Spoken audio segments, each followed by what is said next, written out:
Howdy everyone, it's me Matthew. Welcome back, I'm glad you're here. Last week, we learned about the Tower of Babel, a place where people chose to follow their own way instead of God's way. Today, we're going to be learning about a man named Abraham. Come on! Come on! Bible! Story! Time! Bible story time. There's a lot to talk about with Abraham.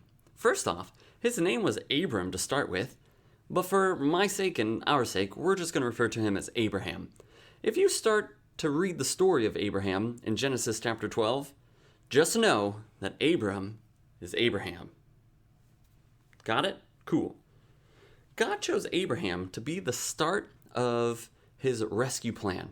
You know the one we talked about in Genesis 3, where God said he was going to send a man to crush the head of the serpent and rescue his world, his rebellious world. You know the one. God chose Abraham and his family to start this plan. So he tells Abraham to leave his family and go. Doesn't tell him where, he just tells him to go. And Abraham, on faith, listens. And he takes his wife and his nephew Lot, and they start traveling. And they travel until they get to a land known as Canaan, the land of Canaan. Question. Why does God choose Abraham? Talk about it. Oh, but first, a hint.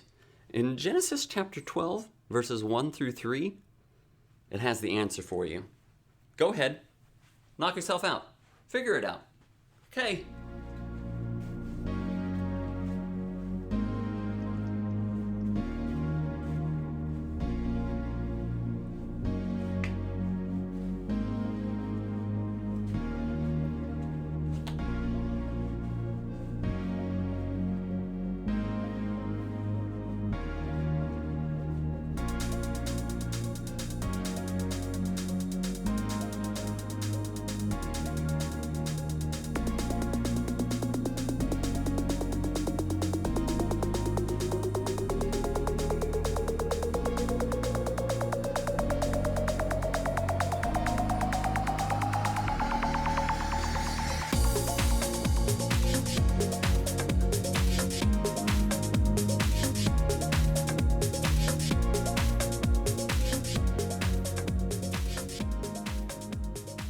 Well, did you figure it out?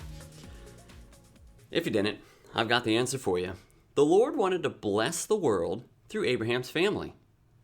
But there's something we need to know about Abraham and his wife.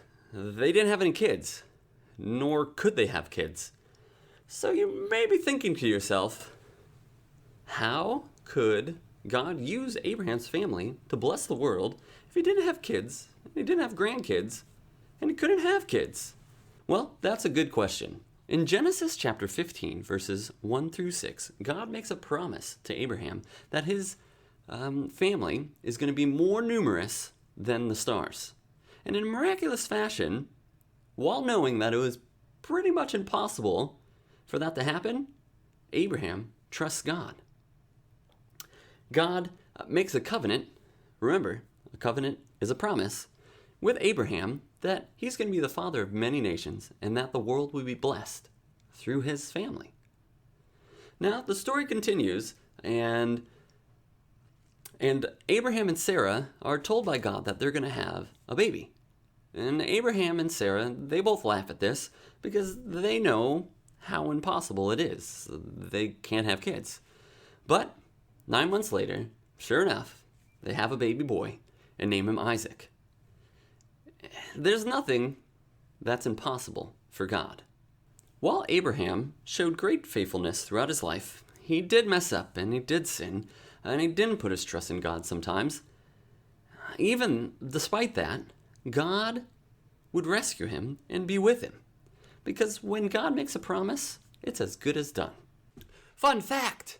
Do-do-ba-do-boo, yeah! God's making Abraham into a great name.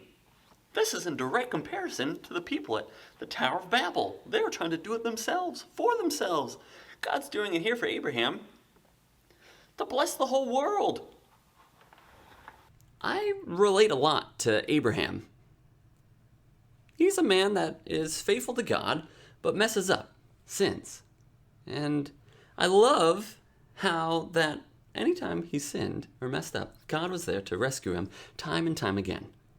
And I think a lot of times God in the Old Testament is made out to be this wrathful, righteous, justice-bringing God who brings down judgment and all of this. And while he does that from time to time in the Old Testament, he is also there rescuing his people. It shows how loving and kind our God is. And he does it with us too, today.